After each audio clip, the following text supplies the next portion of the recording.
Welcome in, everybody. This is the Falcons Podcast. My name is Scott Kennedy. I will be your host today. It's just me this morning. Nick is out hiking some gorgeous place out west, so he will not be joining us today. So it's just us to talk about the 53-man roster. And the Falcons have already begun making some cuts. They made 12 yesterday, including some that, it was a little bit of an eyebrow raiser, a little bit of a surprise. But if you've been watching this podcast, and if you're in this early, that cut probably wasn't as big a surprise for you because we brought it to your attention after the Detroit Lions game. The guy we're talking about, obviously, is Morgan Fox. Morgan Fox was brought in. He got $3 million guaranteed. He did not make this roster. He was part of the cuts yesterday. And it's not probably because he was one of the bottom 90 players, but this gives him a chance to now hook up with somebody else fairly quickly. And, it wasn't really a surprise just based on if you're watching what they do instead of what they say, which is what I always tell you to do. Watch what they do, not what they say. When he's getting 8 snaps, that's fine. 8 snaps. But in the third quarter are his first and only snaps of the first preseason game on a Raheem Morris who disdains the preseason.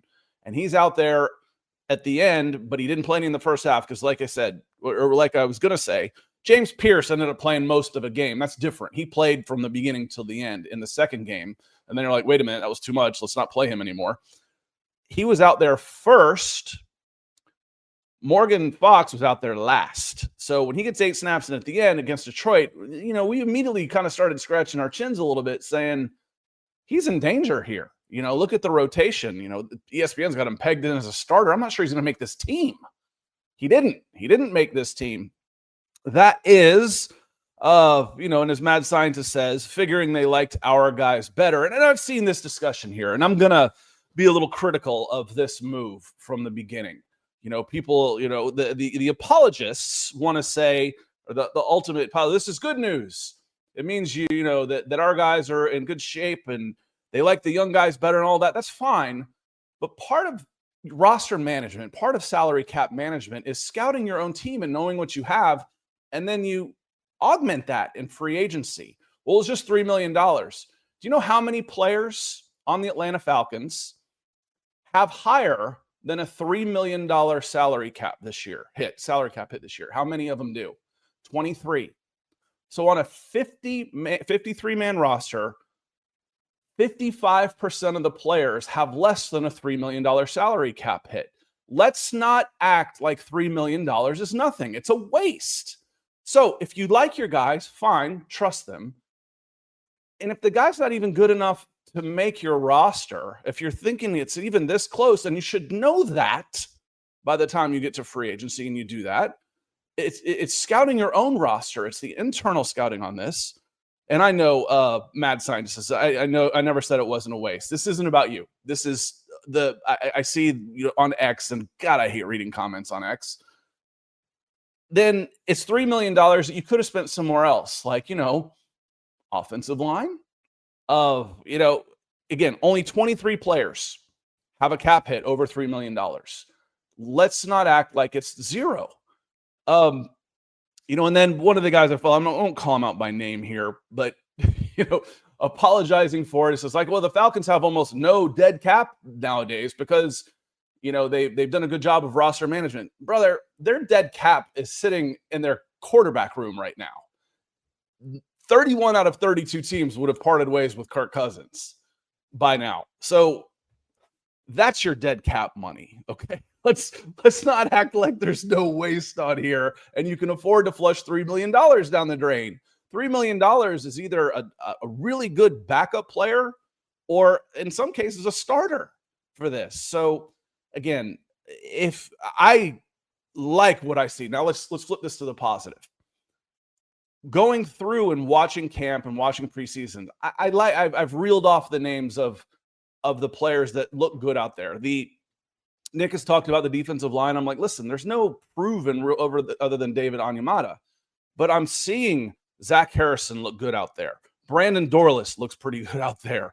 Taquan Graham, I've always been a big fan of. That's 3. David Onyemata.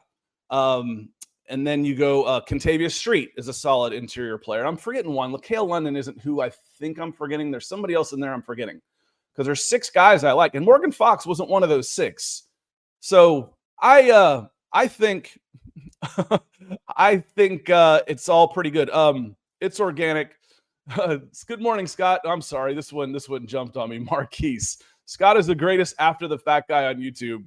Smack my head. Marquise, I am so opinionated that you will get predictions and prognostications all the time. I certainly do not hindsight grade. I do not. I will say what I think and I will stick to it. And if I'm wrong, I'll admit I was wrong. That said, Morgan Fox was a waste of money. Okay. I'm not blaming. It seemed like a good signing at the time. I'm just asking, let's not gloss over it like this is a good thing. Flushing $3 million down the drain. Okay. On that one here. So on that note, I want to say hello to some folks as we start getting into this that have been here already. Like John, he says, good morning from Candace. Get the show started. Absolutely. James is here already. Austin, I want to come back to this one before we hit a couple super chats about Lael Collins, because the answer to this is yes. I want to say thank you from Trenton. He's saying for the lights, keeping the lights on, keeping this forehead nice and shiny. Appreciate the super chat and the support of the show. Curtis Case comes in. Curtis says, good morning, Scott. The last game was hard to watch. Do we know why Ulbrich left the game? Just said personal reasons. I haven't followed up on it. I don't think it's anything long-term. And it's hard to tell how this team will be since we haven't seen anything from the starters perform yet. And yeah, it's interesting, Curtis, because most starters look kind of rough out there. If you're watching any of the other teams, it's preseason football, and the starters are out there, and the people are complaining about their starters looking bad. I'm like, well, which is worse? Putting them out there and trying to knock off some of the rust, or not playing them at all, and then you hope that they're able to flip the switch. But if they don't, then you blame the fact that they didn't play at all. So would you rather be complaining that they didn't look good or that they didn't play? Because right now everybody's complaining about the preseason. It doesn't matter if they played or not. Everybody's complaining. So I feel pretty good about this offense. I do not expect a repeat of week 1 last year. Week 1 was a disaster. It was a disaster. I couldn't believe. I'm like, listen, I'm not going to overreact for this for the long haul because they will make adjustments. But that week 1, the predictability of the offense, the statistical predictability of the offense was unprecedented. It's like if they line up in this formation, it was a run like 17 out of 18 times. If they lined up in this formation, it was a pass 20 out of 21 times. It's like, you can't do that, man. And they didn't. That was an easy fix. Again, going back to self-scouting on this. But good morning, Curtis. And, it's hard to tell how this team will look since we haven't seen the starters perform yet. The thing is, though, we have. We have seen it. The biggest question mark out there really now, well, you've got one, is right tackle, and then is Penix. But we have seen Penix. How sharp is he going to be to begin with? I tell you what, he was razor freaking sharp in camp and during joint practices, razor sharp. Now, since we last talked, there's been some problems here at the offensive tackle position that we haven't gotten to talk about. And going through this, Caleb McGarry is going to miss significant time. So on the 53-man roster, he will get an injury list designation. The one you are hoping for, Raheem Morris said that. He will be getting an injury list designation.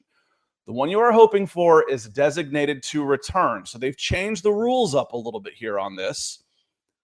And you are allowed to, before, if you wanted to put a guy on the short-term injured reserve list, you had to put him on the 53, designate him, and then re-sign somebody. They didn't make you do that this year. This year, you are allowed to immediately designate 2 players for the return list, which means they have to miss the first 4 games, but you don't have to waive somebody else. They don't have to be on the initial 53. So that means 2 players who would have been cut and re-signed will make this initial 53. Candidates for this, you're hoping that it's Caleb McGarry. It gets an injury because Raheem Morris said he will get an injury designation. You hope it's short term. If it's not, he's done for the season. They haven't come out and said significant time. We'll see. Significant time to me is at least a month. That would be the first 4 games of the season. Storm Norton, 6 to 8 weeks more, 6 to 8 weeks more since the surgery. Misses all of training camp. Then he gets a surgery. Now he misses 6 to 8 more weeks. So he's been out, 3 months for something that wasn't really concerning? Well, I'm concerned. He's going to be out at least 3 months for this ankle. But now 6 to 8 more weeks. Storm will probably get one of those because his timetable has been set 6 to 8 weeks. The other players you're looking at, Troy Anderson, does he get an injury designation or not? But again, going back to the offensive line, Eli Wilkinson's your guy for now. There's just no way it's going to be Jack Nelson. He looked dreadful in the preseason. He's not ready. 6'7", 315-pound offensive lineman from Wisconsin. He's not ready. Eli Wilkinson is a solid backup guard. At right tackle, it's a concern, especially in pass sets, but Caleb McGarry was a concern in pass sets. So we've talked about this. Do you think they trust Caleb McGarry to protect the blind side of Michael Penix Jr.? The answer is no. No, they do not.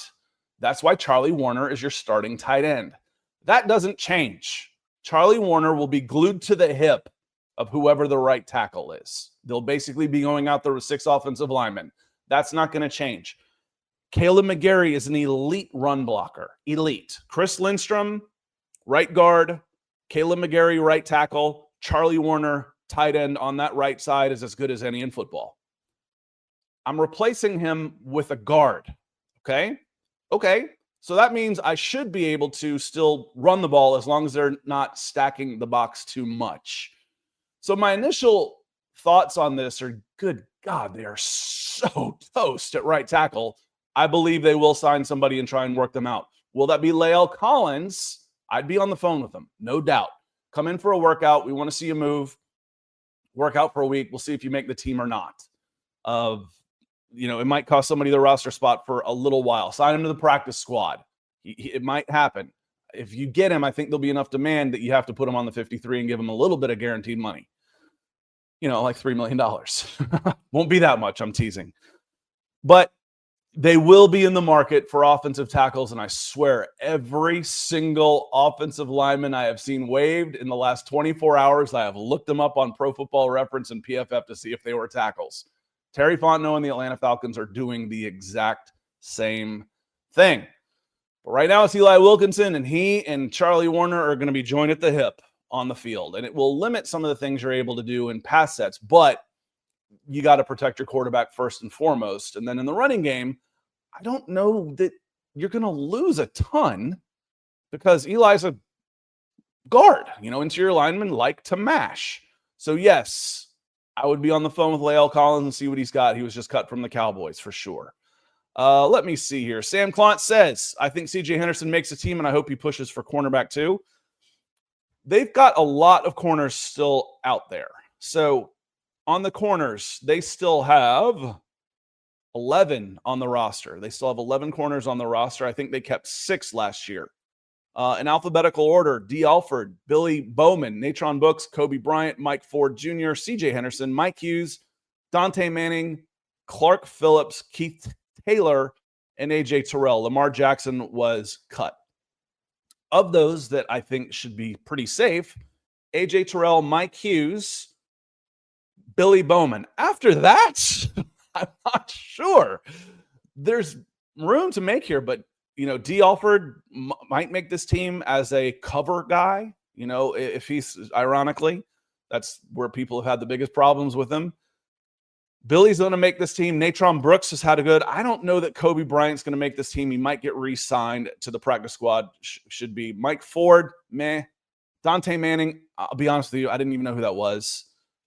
Keith Taylor, I wasn't sure who that was either. He's not going to make this team. So C.J. Henderson, if you're going to make the team, cornerback is your best bet. Like, to just come in an offensive line. That's where it's most open right now. So C.J. Henderson's got a chance to do this, to make this 53. Psalm, good to see you. Hope you are doing well. Other Austin, hope you are doing well too. Good to see you, Terry Clark. False start Falcons. And like Psalm said, the only surprise guy that was that was cut was Morgan Fox. Now, the cuts that were made were Ben DiNucci. You know, we told you that when we wrote it up. He's going to be here a week. He's here to help finish the 90-man practices so you have enough quarterbacks to work everybody out. When they get down to 53, he's gone. He was, and he knew that. He knew that, and he was a good sport about it, posting some stuff on his social media accounts. Running back Elijah Dotson, Jesse Matthews, wide receiver Quincy Skinner, tight end Nikola Kalanick. I apologize. I don't know how to pronounce his name. He looked solid, though, out there. So I'm hoping he might be a practice squad person. OL, Matthew Cindric, Morgan Fox, edge Ronnie Perkins. He was just signed a week ago. A couple of linebackers, Caleb Johnson and Nick Kubitz. Safety, Josh Thompson, who played a lot in the preseason. And cornerback, Lamar Jackson, who just he's just not very good. Those were your 12 cuts so far. Going down from 90 to 78. It's a 53-man roster, but they can really go to 54, 55, 56. 56 players. I say that because you're going to have 2 injury designations. And then Lenny Craig will probably get the international designation as well, which doesn't count against your 53. So they got down to 78. They need to get down to 56, so to speak. So there's still 22 more cuts to make. Michael Ronquillo, good morning over on YouTube. Hope you are doing well. DJ Crush it, DJ. He says, rise up. Marcus Cook, good morning. And Philip Crawford, good morning back at you. Michael Dubb says, good morning from beautiful Bermuda. There's a little programming note for y'all. I will not be here on Monday. This reminded me here. So I am celebrating my 25th wedding anniversary next week. And in doing so, I'm going to Jamaica for a few days over the long weekend. Now, it reminds me of a story. So 25 years ago, I was getting ready for my wedding, and we decided to move our wedding up because planning weddings is kind of a pain in the ass, and we didn't want to wait another 6 months to the day we met. That was a Saturday. We were going to do that. I was like, God, this is a pain in the ass. So we moved it up to September, but being a good SEC person that I am, I moved it to a Sunday afternoon. Now, I had season tickets at the time about right here. I'm pointing to the back corner of the end zone in the second level. I had seats. I had season tickets there. I actually went the day of my wedding. I went to, and I'm pretty sure it was the 49ers, September 3rd, 2000, Falcons 49ers. I actually went to that game with my dad just to chill, enjoy some football before I went to the game. I'm like, I'm so smart. I'm so considerate. I'm going to go to my game on I'm gonna move this on a Sunday so my SEC friends and family don't kill me for having a Saturday fall wedding. I never once considered anniversaries. Never even crossed my mind. And my anniversary screws with the opening of football season every year. Every year it does. But, you know, no big deal. 25 years. If that's as bad as it gets, it's going to be okay. So never even thought about anniversaries and the problems in my football world that might have. So all good though. But I will not be here Monday. I will actually be in Jamaica. I'm going to do some scuba diving and then come home, and I'll be back Tuesday night for the Wednesday. And we'll probably end up doing a Friday show then too, to make up for it. Trenton's not happy. Trenton's looking at this and the injuries, the lackadaisical play in the preseason. What's that, 0-6 now? Didn't the Falcons drop all 3 of them last year too? And then they came out and they lost to Pittsburgh, but then go on the road and beat Philly. You know, but I don't expect a showing as bad as we saw against Pittsburgh last year. That was dreadful. A lot more experience in the coaching booth now with Zach Robinson. A lot more experience with your healthy quarterback and not coming off of an injury in Michael Penix Jr. But 50-50 chance we come out 1-7, save it. It's a tough opening schedule for sure. But not every team is going to be who we think they're going to be, and you know, including the Atlanta Falcons for that matter. But you open with Tampa Bay. That one's tough. On the road against Minnesota, they're breaking in a new quarterback, but their defense is solid. At Carolina, It would have been nice to I would have rather have gone to Tampa Bay and then Minnesota and Carolina at home, right? Washington is a playoff contender. Buffalo is an AFC power. And then again, on the road at San Francisco, home against Miami, the bye weeks in there, that might help. And then at New England. Those are your first 8 games. I don't see 1-7. I don't. I think if you go 500 out of that bunch and then start getting some guys healthy and avoid injuries, again, this ticker here at the bottom should say everything that we say on this show is subject to change based on injuries. It's kind of an understood, but I don't see a 1-7. I think a lot of people here would be, kind of mad if we did. No, I did say 2-15 in 2022 with that team. But it was I don't see 1-7, Trenton, and we won't be mad. I understand when we get to Rusty. If Rusty's in here today, he's probably agreeing with you. Speaking of which, real quick, throwback to 2022. I was looking at salary caps this morning as I was getting ready for the show, and I was looking at backup quarterbacks and what they are paid. And yes, Kirk Cousins makes 4 times more than any other backup quarterback. The next highest paid quarterback is Anthony Richardson, who was a number 4 overall pick, and he's still on his rookie contract. His second is it's like $9.8 million is his cap hit this year. I think there's only 2 other quarterbacks over $6 million, and everybody else is below 5. One of them is Jacoby Brissett. I think he's like 5.5. Tyrod Taylor, I think, is at 6, so I may have missed one here. But not counting Kirk Cousins, not counting Anthony Richardson, who lost a starting position, the highest paid backup in the NFL, wait for it, Marcus Mariota. Marcus Mariota has $8 million guaranteed this year to be a backup for the Washington Commanders. I couldn't believe it. Now, I knew they had a bunch of money. They had a bunch of salary cap money. $8 million for Marcus Mariota? And people say when, we wrote up the story about, hey, Easton Stick looks like a viable backup. Well, go look at the salary caps. Most backups are between $1 and $3 million. That's what you're expecting. Yes, he looks like a viable backup. That's what you're expecting from your backup quarterback. It's just, okay, and cheap. $8 million. I'd rather have Easton Stick than Marcus Mariota. And you got $8 million on him? Whew. That seemed a little strange for me on this one.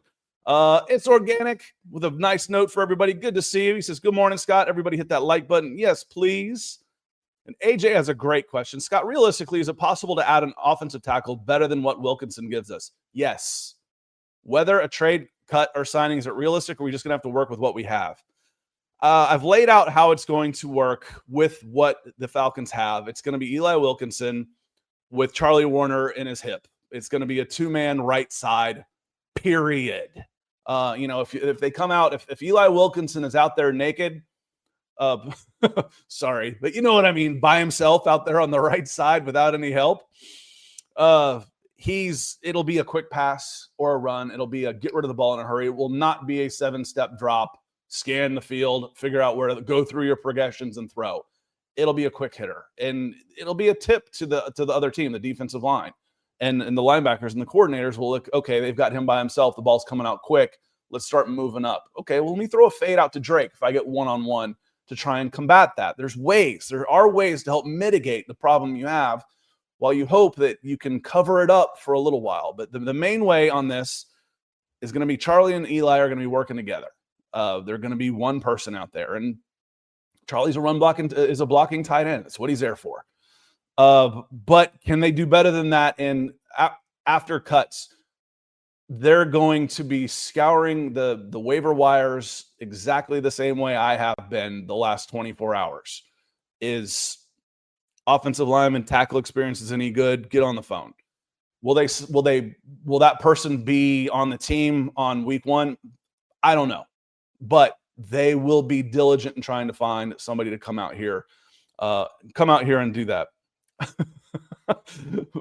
Harry says, please ask, are we live? There isn't levels to live. That's because Troy always comes in and asks, how live are we?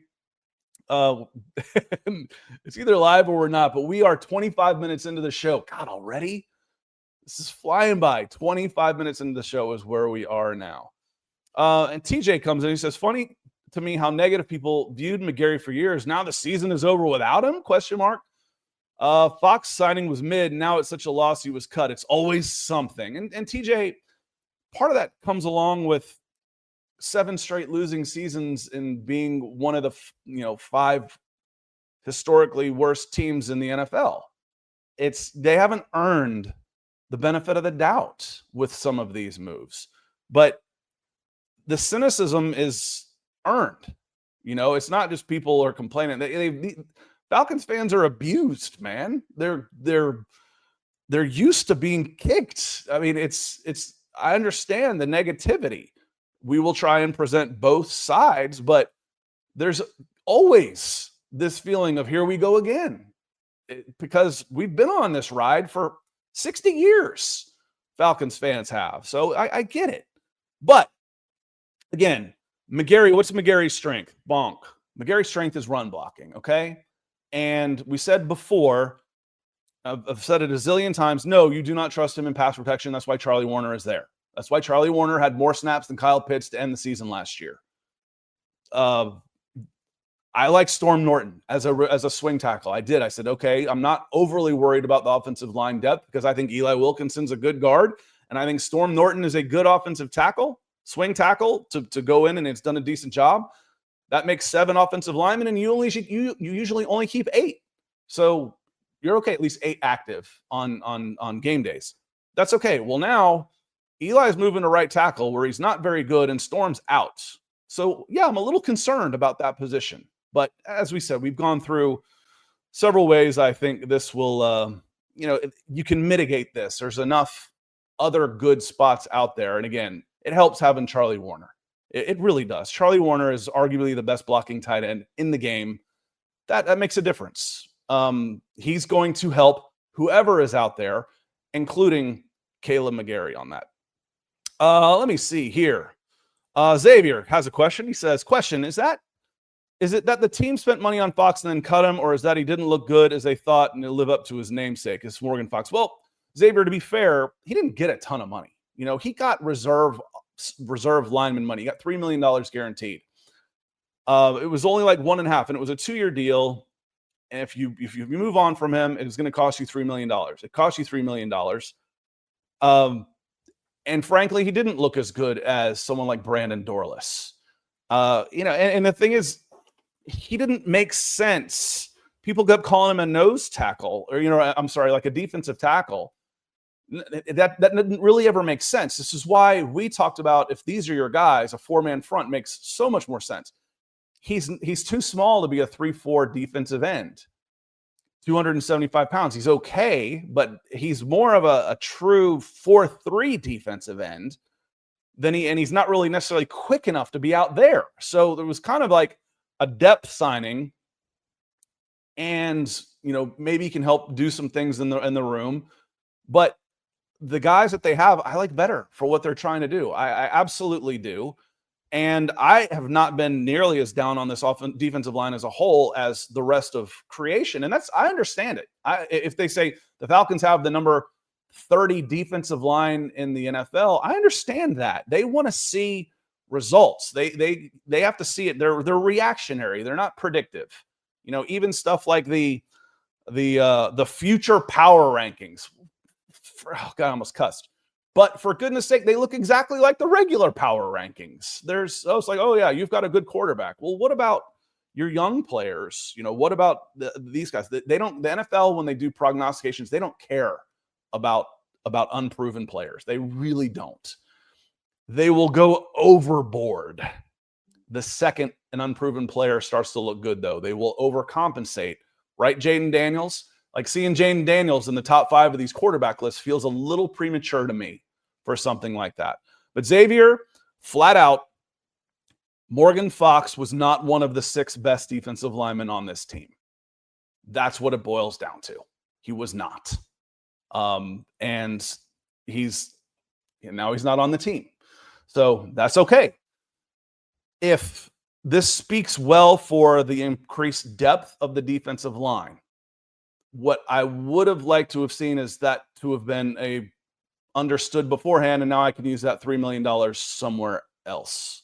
Maybe I get somebody else other than Jordan Fuller at 1.5. Maybe I can spend a little bit more money on that at safety.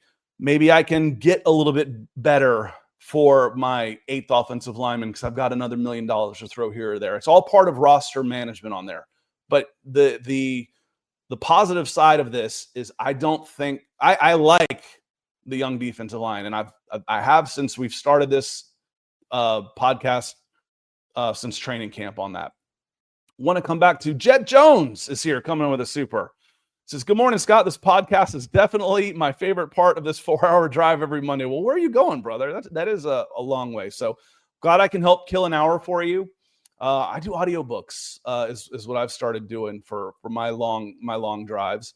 But this does certainly, I could look down and I was like, wait, we're at 25 now. We're at 31 minutes already. It's flying by. So I'm glad that you are here with us. And I'm happy that again, it's humbling that y'all are here to spend the time with me this morning on this. Let me see. Terry comes in. He says, the kid we took in the 7th round from Wisconsin, that's Jack Nelson, doesn't need to be on the field this season. If he is, the offense is in trouble. You don't take a 7th round offensive tackle to play him in the first year. You just don't. And if it is, there's problems. And you've lost 2 offensive tackles before you have a chance to replace them. Jack Nelson should be a reserve all season. I like taking a developmental tackle in the 7th. I don't want to have to play him. He didn't look very good in training camp. He didn't look very good in the preseason. He looked like a 7th round rookie is exactly what he looked like. And that's okay. That's what he was. Get a guy with some traits and hope he develops. That is good draft strategy. But again, I don't necessarily want him to play. I'm still scrolling down through the comments and I'm like 20 minutes behind saying hello to some folks. So I'm actually going to scroll all the way to the bottom and start working my way up a little bit on this stuff. So we'll get to that. Justin Boyd talking about Kyle Pitts says Kyle Pitts isn't a tight end. They're just paying him tight end money, with their 5th-year option. And hopefully, if they go to franchise tag, I think Taryn Womack. Whack, what's her last Taryn? Anyway, I don't actually say their last name, so I don't remember them. I just see them. I think it's Whack. I think it's just W-A-A-K, like C-K. Did a 53-man roster prediction, and for the Atlanta Falcons inner commentary, she said, I debated keeping 2 tight ends, and I responded back to her on X. Well, technically, by snap counts, you did, because Kyle Pitts takes 80% of his snaps as a wide receiver. So something else to think about there. Let's get into this just a little bit. Carrie's here. I want to say to Carrie, hey, Scott, hope you're doing well. I think Fox not making it shows that our young defensive line has been developing and doing well, which is good news. Yeah, it is good news. But Carrie, the way I would say is I don't think just throwing another $3 million, just to recap from the first couple minutes since you just came in, just going through $3 million like that is good news. He was and people are like, well, it's just $3 million. Well, 23 players have a cap hit of $3 million or more. That's it. So $3 million could have been used somewhere else if you had done, I don't want to say a better, but if you had done this job of scouting your internal players and what you've got, you might not have signed Morgan Fox. You could have used that $3 million somewhere else. Now you can't. So I don't want people to gloss over the fact that $3 million is nothing, because it is something. That's $3 million is a quality player in the NFL. And I wish this had been done beforehand. Like, oh, we don't need him. Well, then don't sign him. You didn't know that going in because, well, why not? Because we're not working off injuries here. This isn't like, oh, we weren't sure that Braylon Trice was going to come back where he was. This was Brandon Dorlus, Ruka Rohoro. These are guys you already had on your roster before this. So Morgan Fox getting released, we could see it coming early, honestly, on that one. So Terry Walk, is that how you say it? Terry Walk. Yeah, it's strange. It'd be copy and paste. Taryn Walk. I haven't actually heard or watched her podcast or anything to hear her say it on that one. Let's go through here real quick. on some of the players you think that could be, on their way out, and we'll just go position by position pretty quickly here. And Carrie, I'm going to hit Carrie again real quick.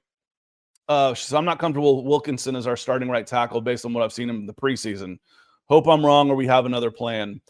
And no, you're absolutely right. He's not a good right tackle. He is a serviceable guard. He is a bad right tackle.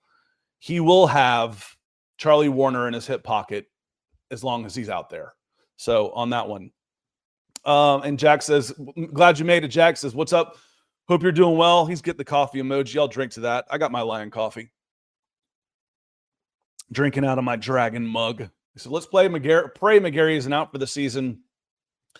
Either way, you're looking at 4 to 6 weeks of code red at right tackle because Storm's not back for 6 to 8 weeks, and McGarry's going to be at least out 4 on that. So not good news. But quarterback here, Kirk Cousins, Michael Penix Jr., Easton Stick. I believe all 3 of them will be on the 53. Now, there are some questions again. Why would you cut your third quarterback when he doesn't count? Yes, he does. The rule on the third quarterback is for game day rosters. You're allowed to keep 48 players active for game days, and that includes practice squad elevation. So you've got healthy scratches. You've got guys you do not suit up on game day from your 53 active roster. You're allowed to keep a third quarterback that does not count towards those 48 as long as he is on the 53-man active roster. So if you want to keep an emergency third quarterback for game day, he has to be on your 53-man roster. That said, Easton Stick has looked like a viable backup. Kirk Cousins is the backup quarterback in Atlanta. He could be a trade candidate. Easton Stick. I don't think they will because I think they're still hoping someone comes before the trade deadline. Someone comes for Kirk Cousins and offers up, to take on the rest of his 27 guaranteed this year and gives him a 3rd or 4th round draft pick, something along those lines. So you want Easton Stick. If I don't have Easton Stick, I can't trade Kirk Cousins. But the Las Vegas Raiders lost their backup quarterback, and they're looking for somebody with some experience. Easton Stick has West Coast experience. He's been in the league for a long time. He is exactly what you're looking for, a backup. The Falcons traded their 3rd-string quarterback after keeping 3 quarterbacks last year. They traded Taylor Heineke to the Chargers for a 6th, I believe, last year. So Easton Stick, I do believe, will be on this team. That's 3. Running backs is a little tougher on here. Tyler Algier and Bijan Robinson, those are money. You expect those guys to be on there. We haven't seen Carlos Washington at all. Is there anything that leads us to believe that Carlos Washington should definitely be on this team? Because I like Nathan Carter. I really do. They kept 4 last year, but one of them was Avery Williams, and I don't think they can do it this year. I don't think they can keep 4 because all your special teams guys are at wide receiver this year. So you can't keep 4 running backs. So it's Bijan, it's Tyler Algier, and right now, Nathan. That's where I'd go. I'd certainly seen a lot more out of them. And then they kept 5 wide receivers last year, and I think they're going to have to keep at least 6 because one of those guys is your return guy, and do they sneak a 7th on there? But you're talking Kaderl Hodge, Drake London, Ray McLeod, Darnell Mooney, Casey Washington as your 5, and then Jamal Agnew as a return guy if he makes this team. Jamal Agnew is 6 as your return guy. And then it comes down to probably David Sills or Chris Blair. And then Nick Nash you're hoping to get on the practice squad. And I like Dylan Drummond too. I really like the back end of this wide receiver group. And I will be interested to see where they end up because I'm not even counting, I'm not going to count Jamal Agnew because we haven't seen him at all. But there are 9 wide receivers that have suited up and look like pretty good players. We talk about Chris Blair, Dylan Drummond, Nick Nash, David Sills, and I think Casey Washington make it. But those 4, none of those 4 might make the team. So you're going to have to keep a little bit extra. And, as Justin says, Agnew needs to go because Agnew hasn't done anything. And can we count on him even being out there for week 1? Am I going to keep my 6th or 7th wide receiver? My 6th wide receiver as an injury guy and taking up a roster spot? Probably not. Calder, this is great. There's a couple of, there's a super I want to get to you that I want to come back to for you though as well. Mike has a question here with a super chat. Thank you, Mike. Does 10 wins get them in the playoffs? If the team only wins 8 or 9, is Raheem Morris on the hot seat in 2026? This comes back to the false pretenses or the logical fallacy or the loaded questions, things that we talk about. If he only wins 8 and misses the playoffs, I don't think he's on the hot seat in 2026. So I think he's pretty good chance they're gone. That to me is the line, is the over under is 8. 8's a push. If they go 8 and 9 and miss the playoffs, I'm not sure exactly what's going to happen. I would lean towards cleaning house if they go 8 and 9 again. If 7, they're all gone. 9, I think they're safe. 9 wins, I think they're safe. If they're 9 and 8 and miss the playoffs, I still think they're safe. They're taking steps. 10 wins, does 10 win get them in the playoffs? Probably. That's been good enough for the last several years to get into the playoffs. So for me, the line for this team, the over-under on where is he safe? I set the over-under at 8 because I think 9 wins and you're okay. 7, you're in trouble. 8 is a push. I'm not sure what's going to happen if they're 8 and 9. I would lean towards cleaning house, playoff-ready roster, big investment into the quarterback room, trading up with multiple first-round picks to fix your defense, and you don't win any more games, and you win only 1 more in 2 years than Arthur Smith did with a threadbare roster and no money, I would lean towards, and then 5 straight losing seasons from your general manager, I would lean towards 8 and missing the playoffs, and they've got problems. They've got big problems in the administration. Now, let's say Michael Penix. Let's say it all falls on the defense again. Michael Penix looks spectacular. Let's say the offense is just humming, but they end up going 8 and 9 because they're getting in some of those 34-30 games like they did the end of the season last year, and they only go 8 and 9, but they score 30 points a game. You know who's a head coaching candidate then? Zach Robinson. Do they promote him? I don't know if they do or not, but someone is. Someone will. And there's always, just like there's always everything is awesome crowd, there's always the cynical crowd. And the cynical crowd wants to say, well, Zach Robinson hasn't shown anything. He hasn't proved anything. He does this wrong, this wrong, and this wrong, and this wrong. Nobody's perfect, for one. 2, the NFL drools over young offensive coordinators coming from the Sean McVay tree. And the average lifespan of an offensive coordinator in this league is 2 years. So Zach Robinson will either be gone because he didn't do a good job, or he will get a promotion somewhere to a head coaching job because he did. So, it was 2 years ago, there was an article that came out that every single team had a new offensive coordinator after 2 seasons. So nobody was their third year. The only ones that are out there are the head coaches that call their own plays, like Andy Reid, those types. But as far as true, the offensive coordinator was Eric Bieniemy, and he was not there. So every team within a 2-year span had a new offensive coordinator. Calder, good to see you. Calder says, what do you think of the nicknames for Tyler and Bijan, Nuke and Juke? I like it. Thunder and Lightning gets a little played out, doesn't it? It's like we need a little something different here. Nuke and Juke on that one.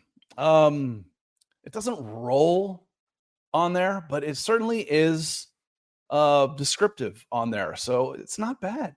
It's not bad on there. I like it. Let me see. I want to go down here a little bit on this. Yeah, and Jimmy says, way too much talent to allow bad season and no playoffs.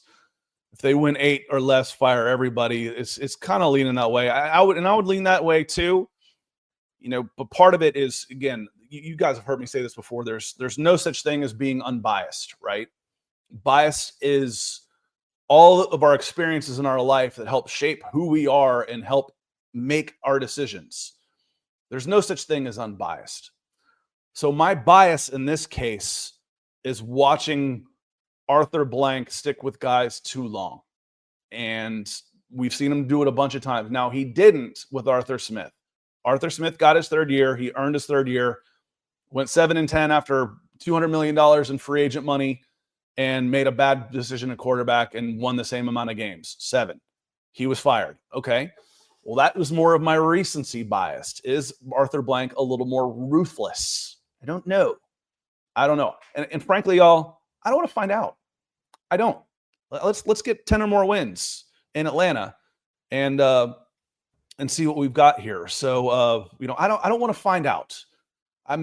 Sometimes I get a little tired of thinking what's the worst that could happen and watching it happen on that stuff. So we will see. Smitty coming in. Good to see you, Smitty. I'm on with Smitty tomorrow, if I'm not mistaken. I think I'm doing a podcast with y'all tomorrow afternoon, Smitty. Says, but were you surprised at the Morgan Fox getting cut? Smitty, no, I wasn't. And we could go back to the Monday or Wednesday, because I feel like I forgot about it on Monday, but the Wednesday after the Lions game, and I'm positive I said it on Monday, when I look down at the field and it's the third quarter and Morgan Fox is getting his first reps in the third quarter of a Raheem Morris game. Players that get their first reps in the second half of a Raheem Morris preseason game are not long for this world. Flat out, Smitty. So, but when I saw on there the where he was in the playing rotation in the preseason, we said then Morgan Fox was in trouble. He doesn't play guys that he expects to be part of this team in the second half, unless he has to. And with 7 or 8 defensive linemen, actually there was more than that because it was preseason. So there were 9 defensive linemen, like Simeon Barrow Jr. and stuff. There were 9 out there. He was in trouble. He was in trouble on this. So I wasn't overly surprised on that one. Now, mentioned offensive line. This gets or let's go tight end. This is where I scratch my chin a little bit on this because I'm looking at Garrett Chapman's stuff, and he's been at all the practices, and he's got our new podcast on Tuesdays and Thursdays on here. And he keeps saying Felipe Franks ends up being the third tight end. Well, the second tight end behind Warner. I just don't know if I see that. I really don't. You've got Charlie Warner, and if I need a backup to Charlie Warner, I need a blocker. I don't need a backup to Kyle Pitts because Kyle Pitts is a wide receiver. He's lining up. If I need to get a replacement for Kyle Pitts' production, I do that with a receiver and the slotted out wide. I don't do it with a tight end. I don't replace Pitts with Felipe Franks. I replace him with Nick Nash or, Dylan Drummond or Chris Blair or David Sills. But what about Charlie Warner? Who do I put in there for Charlie Warner? And I think you've got to go with your best blocking tight end out there. I'm not positive who that is. If it's, Quintariano or Joshua Simon, or has Felipe Franks become, enough of he realized, oh, wait a minute. I'm 6'5" and 250 pounds. I'm not a quarterback in a green jersey. I'm kind of a badass. We'll see. But it's I don't know if Felipe Franks. I have questions on that, but including Pitts, they will keep 3 because they need a backup for Charlie Warner on that one. Offensive line gets interesting, and this is where the injury designations are going to come in. Do you use 2 of them on both Storm Norton and Caleb McGarry? I don't know. We'll find. That's where we find out. That's going to be the big question. You hope the answer is yes. And then does Troy Anderson, does he make the 53 because he's close to playing? Probably then. We'll see. You're the worst case right now is McGarry being injured reserved and out for the season. You get 2 injury designation guys. I don't think you might be able to get Troy Anderson through waivers if you wanted to try and cut him and re-sign him. You might be able to, but I think you're probably safer trying to do that with someone else and keeping one of those 3 guys. And actually the one that you're most likely to be able to get through waivers on that is probably Storm Norton. How would that look though, y'all? Falcons waive tight end or offensive tackle. Well, he's hurt. It makes sense. Makes sense to us, but That doesn't always how the Falcons get treated by people who don't always know, right? Let me see here. Mike Harvey says, I'm concerned Raheem Morris might be our 21st century Marion Campbell, the Peter Principle. And it happens. The Peter Principle is you keep getting promoted based on the job you do, and then you run into a ceiling where I'm not good enough to do the next level job. And being a coordinator is very different than being a head coach. We'll see. We'll see. There were some pretty big gaffes last year that cost a couple games from the head coaching that wouldn't have been made by someone with more experience. Raheem Morris has more experience this year. And frankly, I think he will be a little bit more cutthroat this year on stuff like that. Two of the big ones for me last year were Jimmy Lake and letting that defense go for too long. And then another one was Kirk Cousins. Kirk Cousins should have been pulled. Kirk Cousins should not have started the week after the Broncos game where they had the bye. That was when they should have sat him down and gotten healthy. And, well, he hit his injury. Guys, I'm not buying it.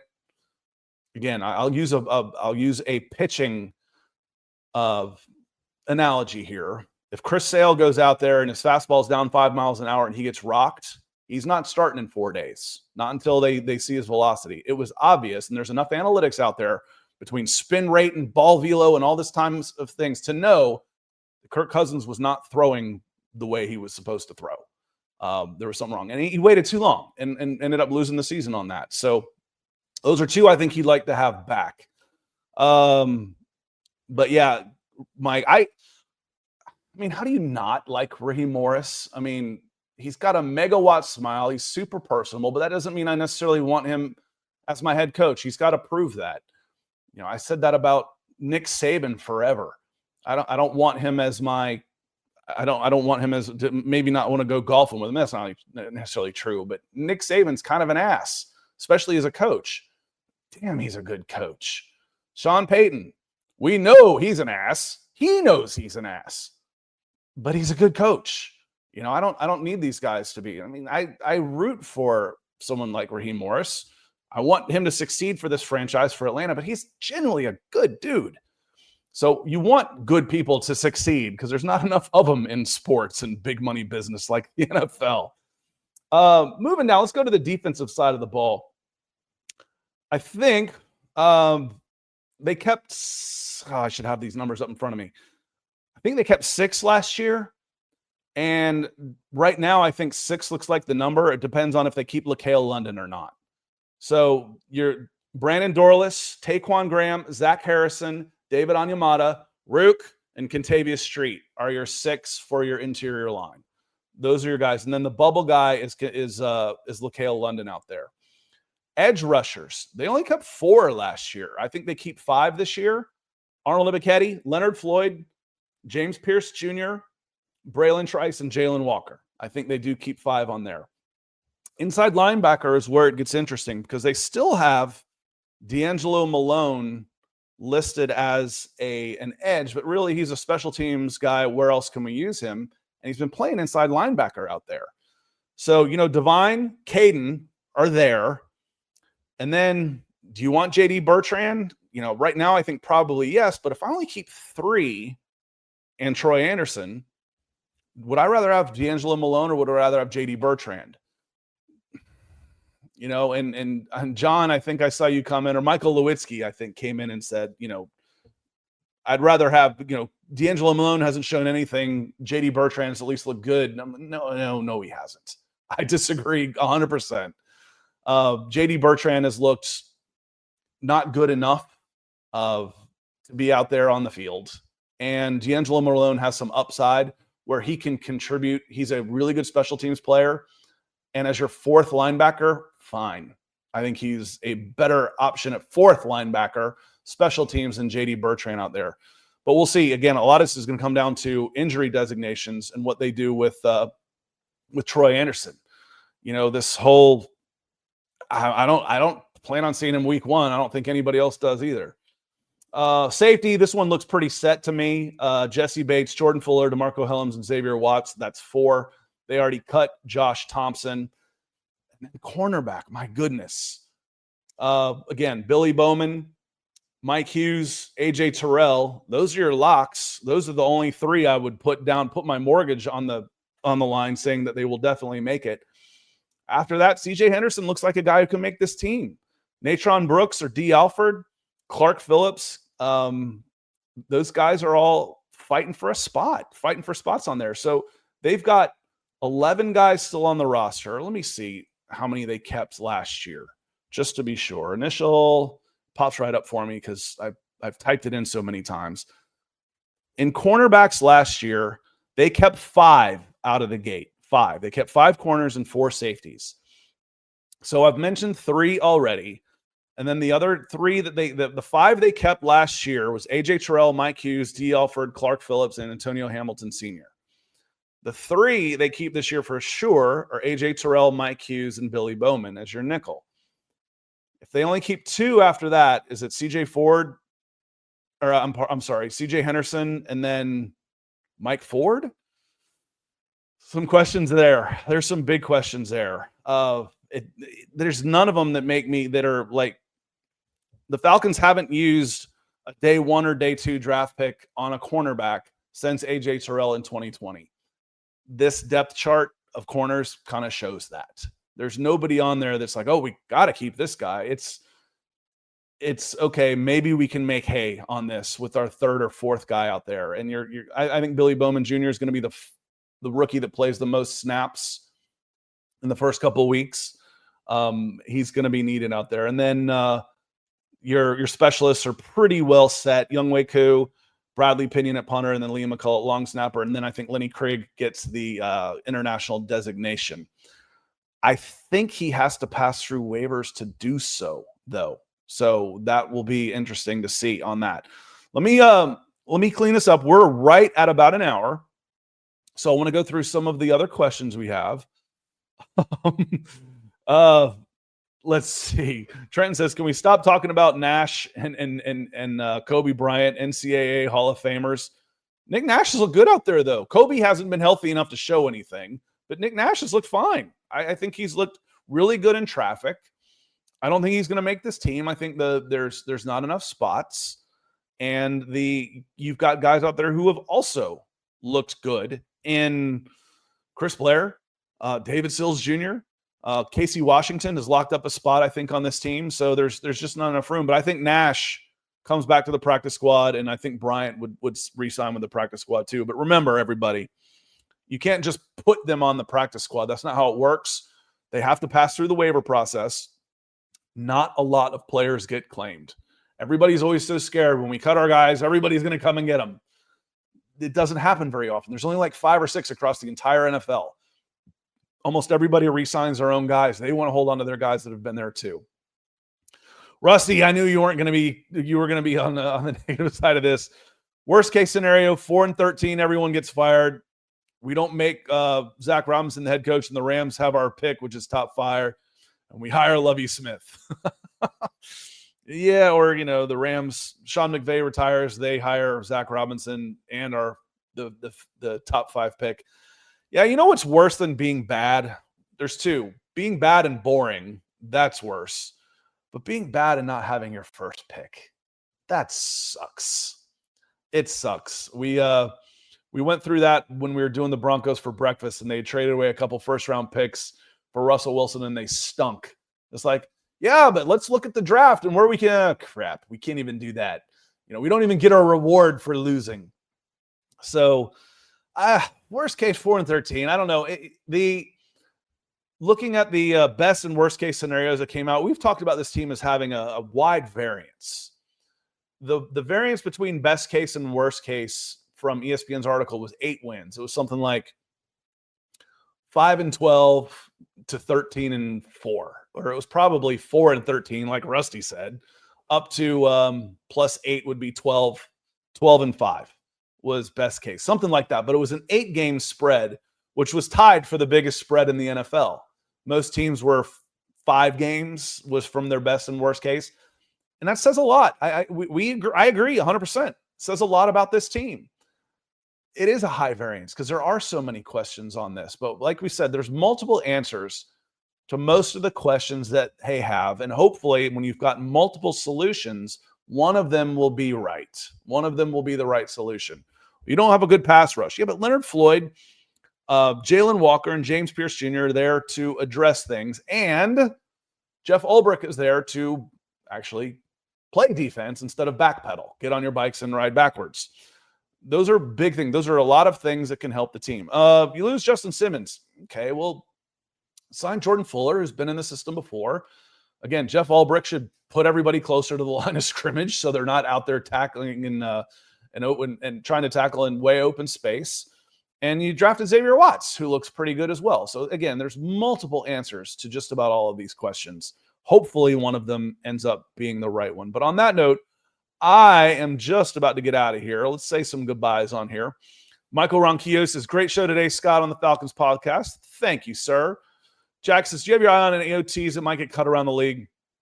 Jack, the Jets waived a lineman yesterday. I checked out. But he was a guard, and he's 26 years old and a guard. I'm like, he didn't quite fit. I don't have my eye on any offensive tackles yet because I just don't know enough about every other team out there. I don't know the back end of their roster to see. I just know experience tells me there's going to be some guys. The Falcons have, let's see, they had 14 offensive linemen in camp.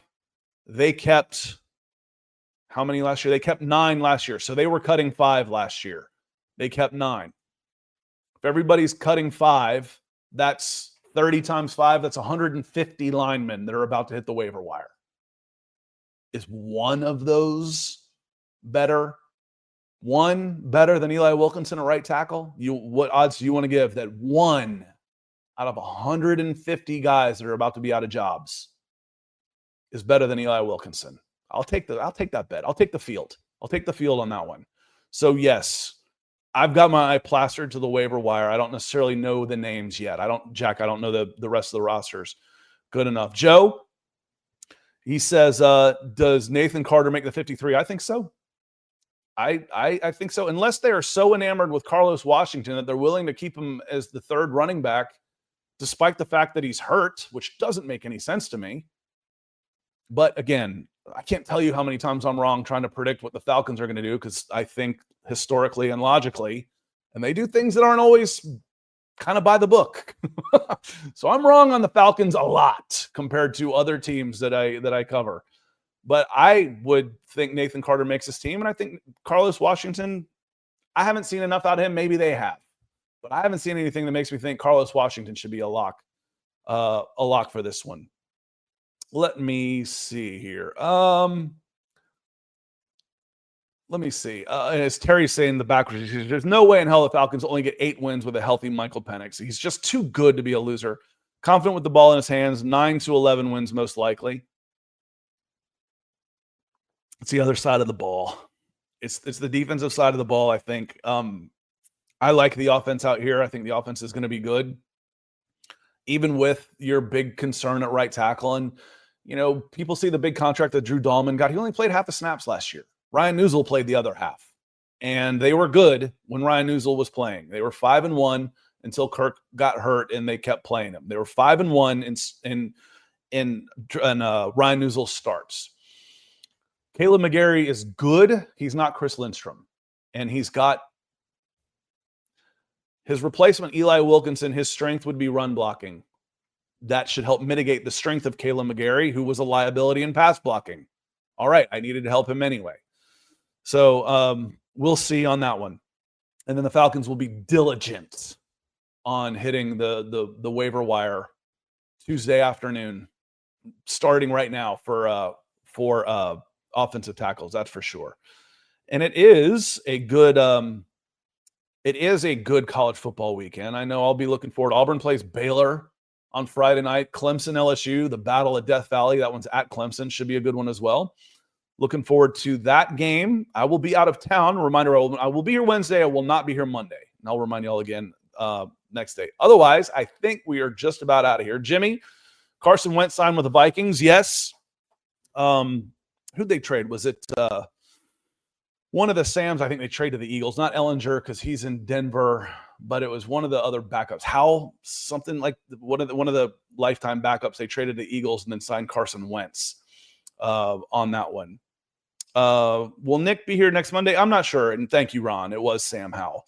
I get Ellinger and Howell confused sometimes as guys that are just basically lifetime third stringers. One of the Sams, but they moved him. And then the Vikings signed Carson Wentz as a backup, because looking at the as I was going through this salary cap chart on quarterbacks, I got down to Minnesota, because Minnesota is spending the 31st amount. They've only got $5.8 million in their entire quarterback room, which is 31st. New Orleans has $4.2 million. Thanks, Mr. Carr. God, what a gift they got. My goodness. They only have that much in their on their salary cap. 4.8. I don't think this counts dead cap, though, honestly.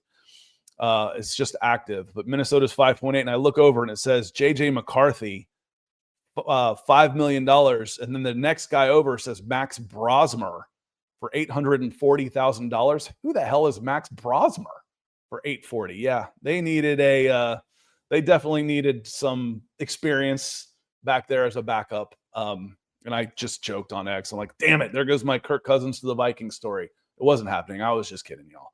On that note, I'm going to get out of here. Thanks, Carrie. Glad you were able to join us today. Mad Scientist, that is very flattering. Certainly appreciate it. I want to say thank you to our Super Chat superstars, which I would imagine also includes Antonio Langford. Thank you for coming up with the stars over there on Facebook. It certainly helps. So thank you so much for all of the support. Our Super Chat folks, Trenton, Curtis Case coming in. Trenton come in a couple times, actually. Jet Jones, Mike with multiple Super Chats, Calder, and then Rusty coming in to close us out on here, and Antonio as well. Thanks, y'all. It is Monday. It's not quite game week, but we got a lot going on over the next 24 to 48 hours. Make sure you've got it locked on, falconsi.com. We've got a tracker going there that shows all of the players that are still on the roster. It shows all of the players at the bottom who have already been cut, and we will keep updating that along with the news as it comes in moving forward. So make sure you go there, falconsi.com, look for our 53-man roster tracker. Otherwise, we'll be back on Wednesday with the gut reaction to the 53 and any of the surprises and how they manipulate this roster, knowing they've got some injury designations coming up, and on the lookout for waiver wire claims after the cuts come out, because again, 150 offensive linemen are about to hit the waiver wire. Falcons are in the market. On that note, I'm going to get out of here. I hope y'all had as good a time as I did this morning. We'll see you next time.